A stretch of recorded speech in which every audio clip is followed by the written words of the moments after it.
વાત કરીએ વડોદરાની. વડોદરામાં પાણીના પૂરને રોકવાના પ્રયાસ માટેનો 42 કરોડનો પ્રોજેક્ટ શરૂ થાય તે પહેલા જ વિવાદમાં આવ્યો છે.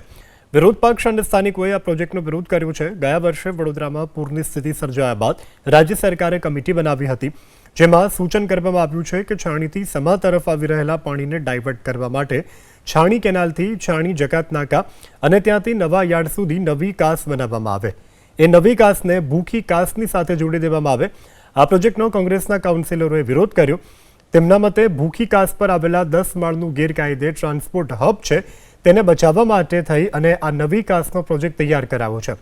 જો આ પ્રોજેક્ટ અમલમાં મુકાશે તો આ મુદ્દો હાઈકોર્ટમાં જશે.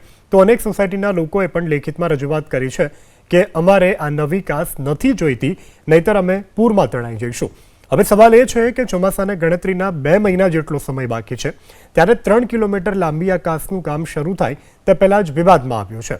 તો પછી વડોદરાવાસીઓ પૂરમાંથી બચી શકશે કેવી રીતે? કિરણ મોટર પાસે અત્યારે એક ચેનલ છે, એ ચેનલ પણ ડેવલપ કરવાની રજૂઆતો પણ થઈ છે ને એની ઉપર કામગીરી કરવાની છે. એ ચેનલની સાથે જ આ ચેનલ મળવાની છે.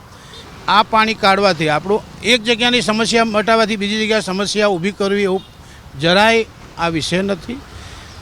આ પાણી 4 અને 4 8 મીટરથી વહેણથી વિસ્તારનું પાણી વહેલું નીકળશે ને એ બાજુ કોઈ પણ પૂર આવવાની સમસ્યા રહેતી નથી. જે છાણીથી પાણી આવે છે એ પાણી ટ્રાન્સપોર્ટ હબથી સીએનજી પેટ્રોલ પંપ સુધીથી આગળ વધી શકતું નથી, સૂર્યા પ્લેટ સુધી.